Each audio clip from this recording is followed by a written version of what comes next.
Você conhece os segredos das fazendas históricas de Catolé do Rocha, na Paraíba?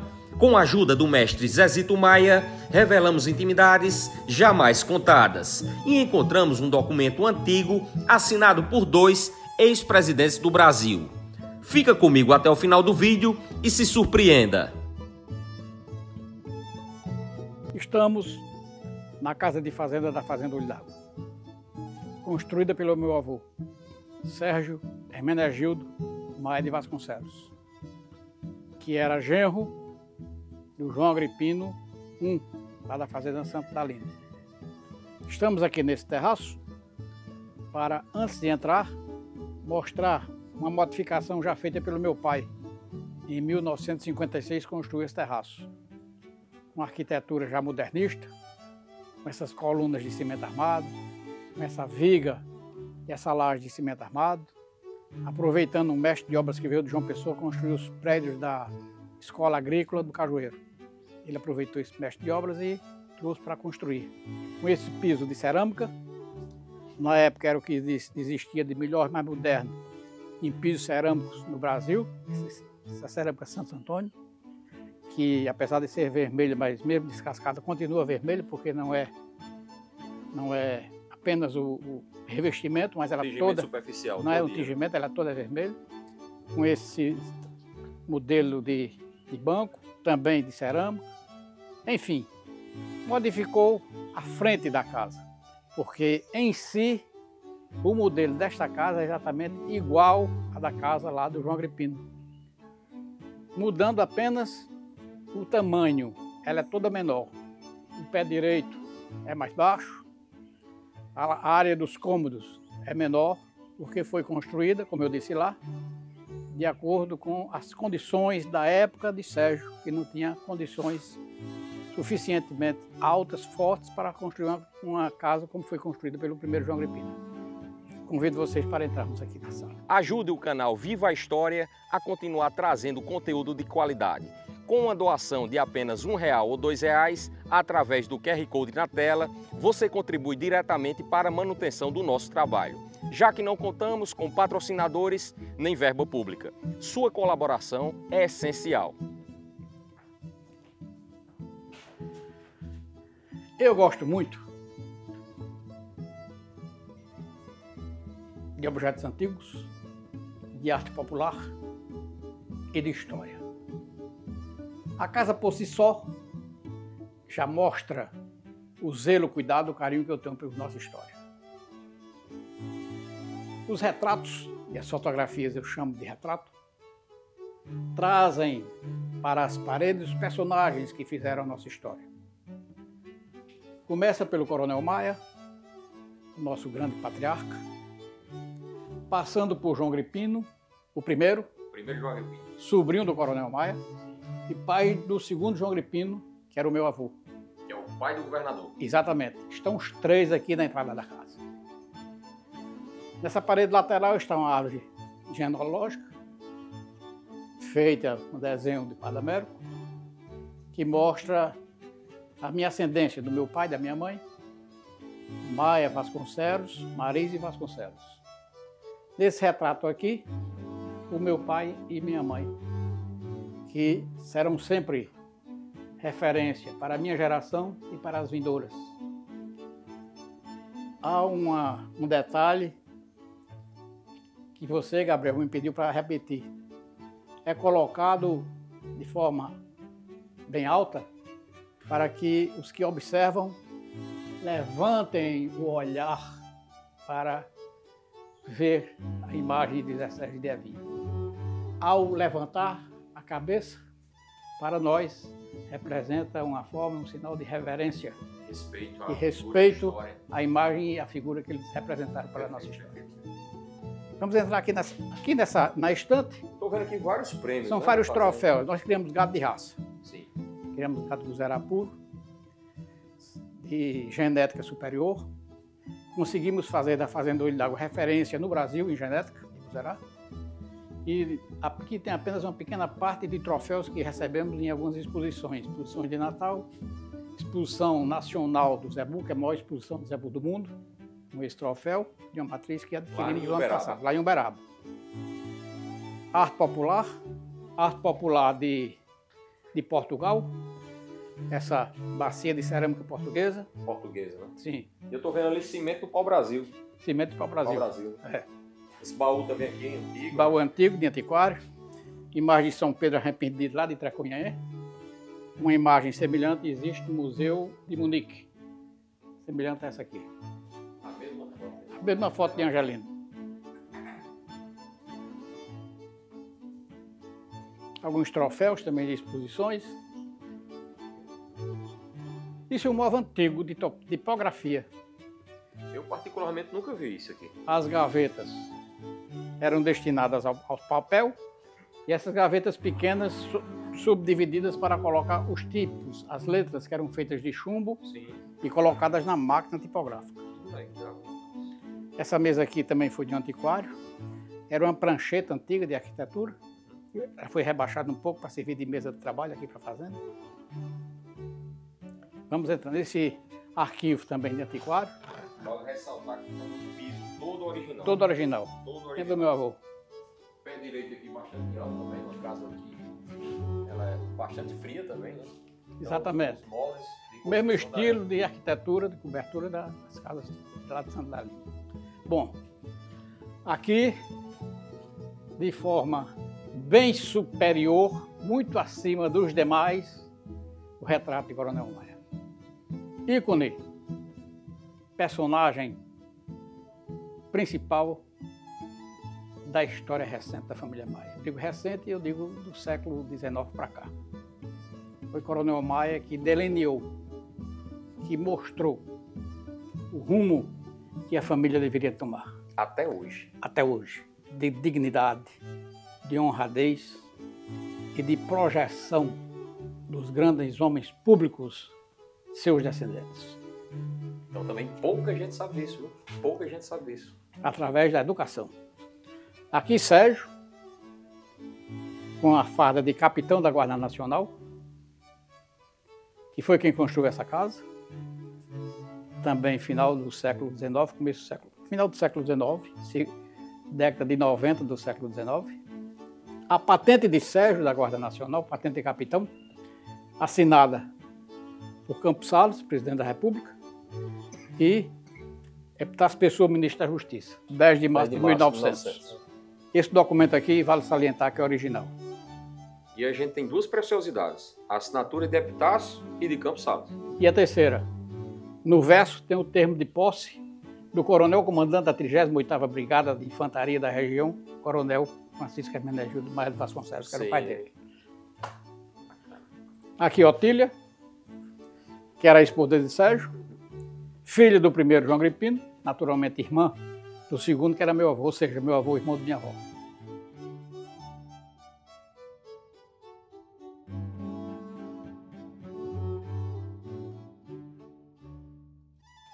Temos um texto de 1928, escrito por Francisco Hermenegildo, coronel Maia, de próprio punho, um texto que acompanhava, anexava uma carta que ele enviou para um neto que era agrônomo, formado por ele em São Paulo, João Agripino Maia Sobrinho, e no interior a transcrição do texto, cujo título é Produtos da Solidão, no qual ele faz, em 28, ele tinha quantos anos? Ele era de 36.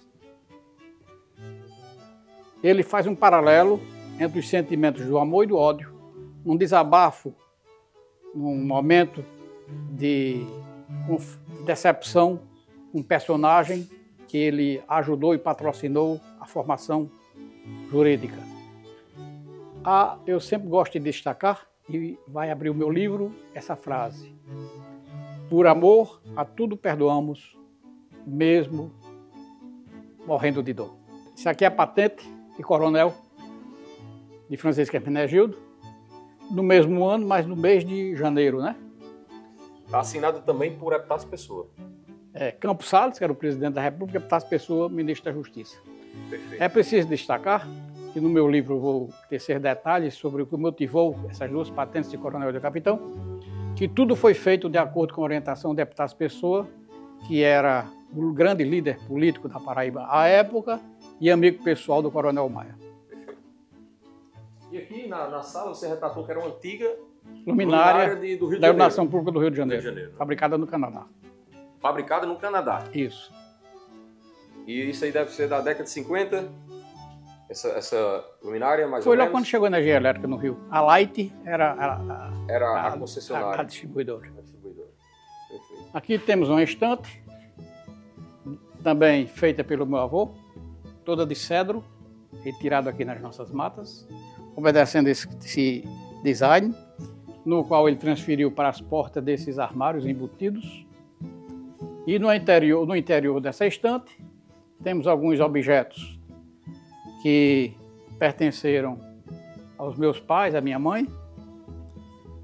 Temos alguns vasos de murano. Aqui tem a parte da casa que já fui eu que... É a parte moderna da casa. Vamos dizer moderna, entre aspas. Porque eu dei um novo formato, mas procurando seguir a arquitetura da casa. Por exemplo, sem perder a essência. Sem perder a essência. Os azulejos, por exemplo, procurando lembrar os azulejos feitos de forma artesanal, na época em Portugal, cheio de imperfeições. As janelas e portas de duas bandas, com o mesmo desenho, o mesmo formato, com a mesma madeira das portas e janelas originais da casa. Isso aqui já foi arquitetura minha. Sim, já foi sua criação. Esse balcão aqui, com essa abertura, com algumas finalidades. A primeira, de iluminar a parte da cozinha. A segunda, de ventilar, carrear o vento para esfriar a cozinha.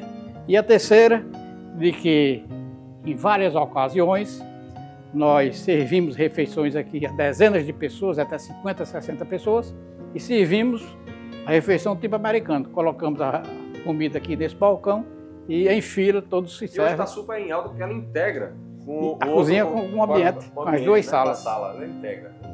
Bem legal. E ela conversa também com a casa, ela não perde o sentido da casa. Daqui temos uma visão para a fornalha. A porta, quando está funcionando, fazendo rapadura, a porta da fornalha estando aberta. Dessa mesa, a gente fazendo a refeição, fica acompanhando o trabalho da fabricação de rapadura. E se observa também a água que deu o nome ao lugar. O lençol freático, que aflora. Temos aqui essa água, que é exatamente o afloramento do lençol d'água, que deu o nome a essa fazenda de Olho d'Água. E raramente ela seca. Raramente seca. Raramente seca. Algumas gravuras aqui lá da Fundação Brenan, Frederico Brenan, são gravuras de artistas holandeses, artesanato popular, cerâmica popular. Gabriel. Era a mesa de refeição de Sérgio. Tem bem mais de 100 anos.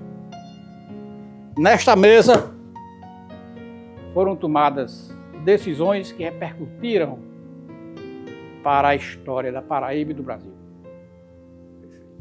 Poderia relatar algum caso emblemático, algum fato que foi decidido aqui?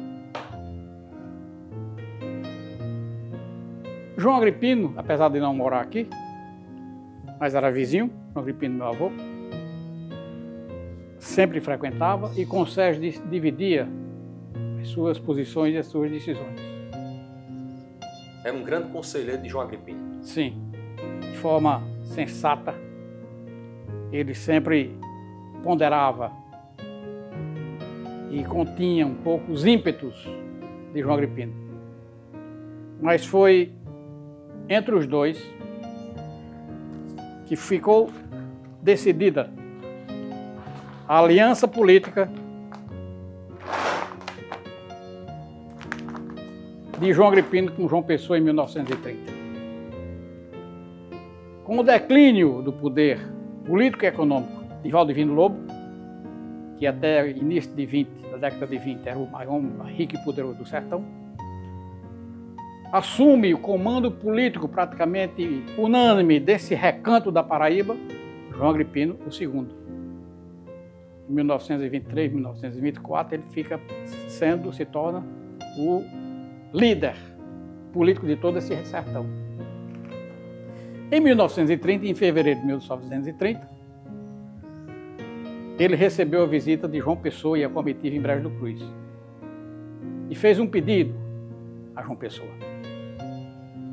João Pessoa saiu de Brejo do Cruz, se dirigiu a Pombal e tomou o rumo de Princesa Isabel. Lá foi hóspede de Zé Pereira.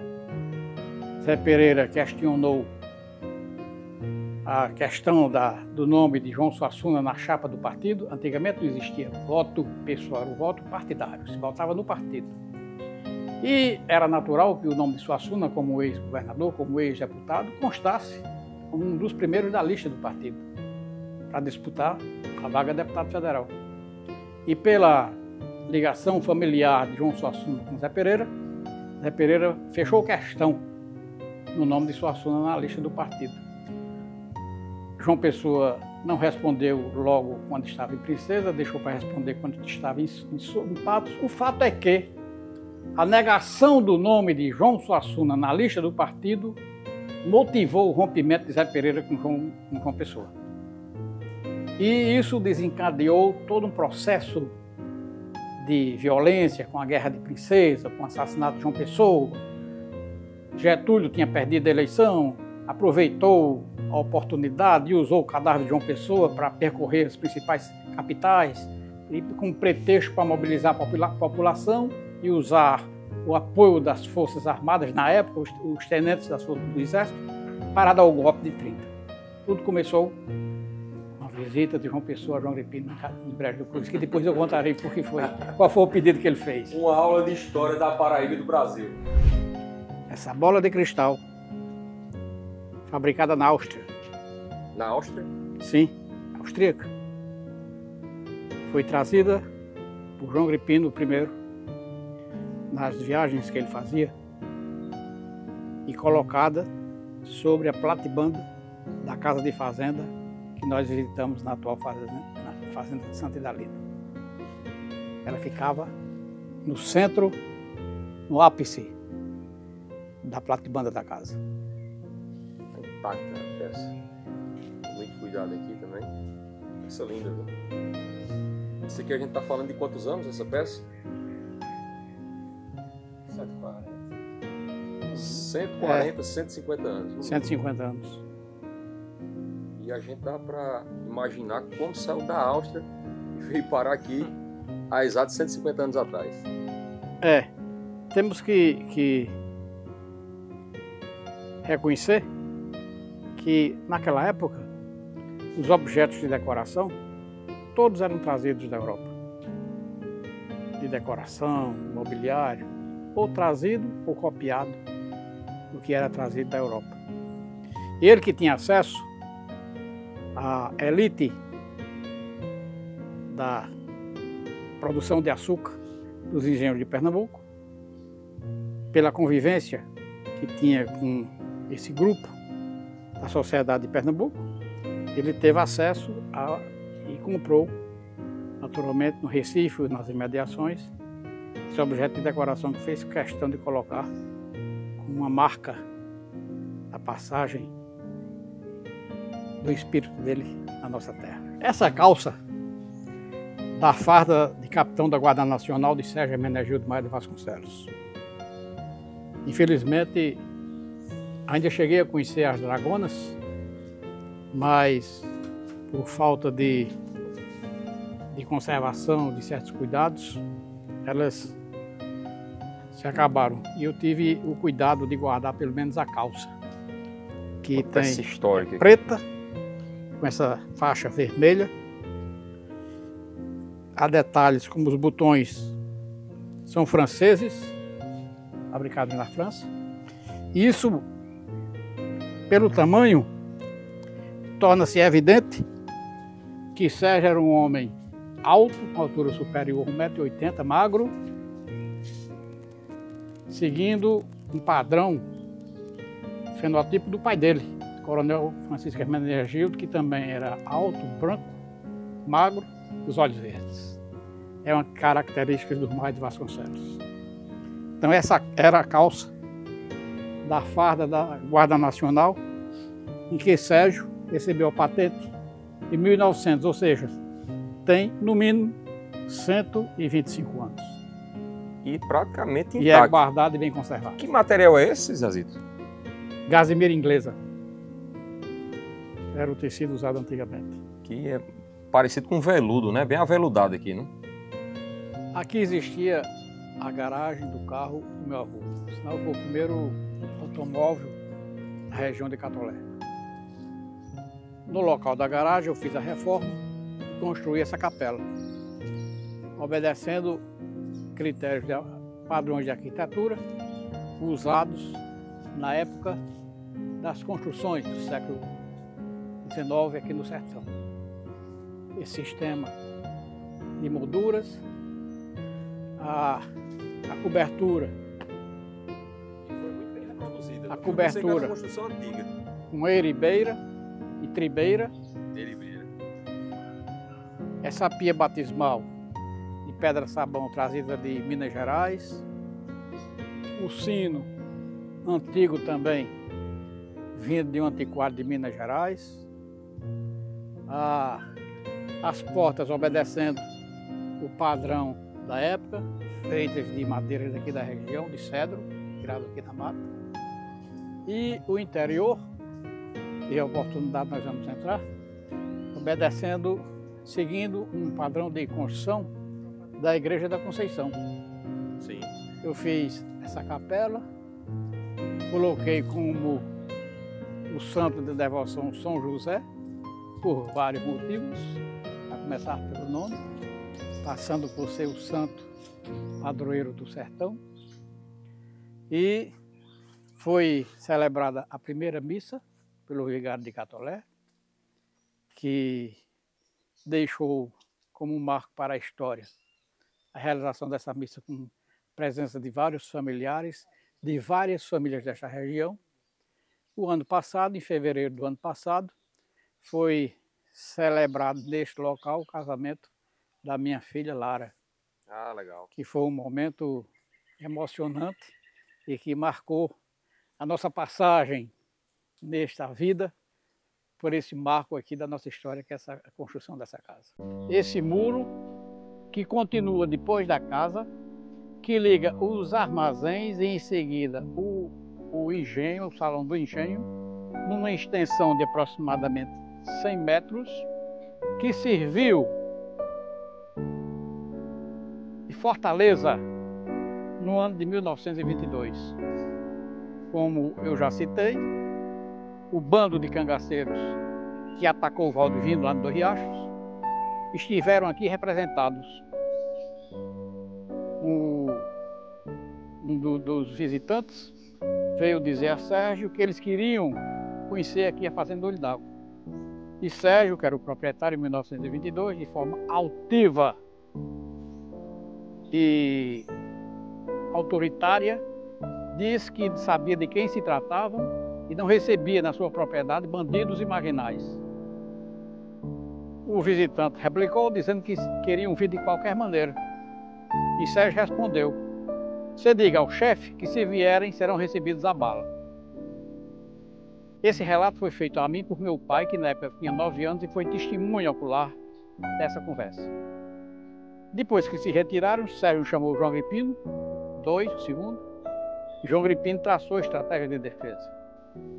Do dia para a noite, com um trato de 2 polegadas, eles bloquearam essa extensão de quase 100 metros, esse muro, a casa, os armazéns, com furos, para possibilitar a defesa dos que estavam aqui. Bem rápido. Agir rápido. Ao mesmo tempo, vamos percorrer. Ao mesmo tempo, eles construíram paredes, fechando todas as janelas e portas dessa casa.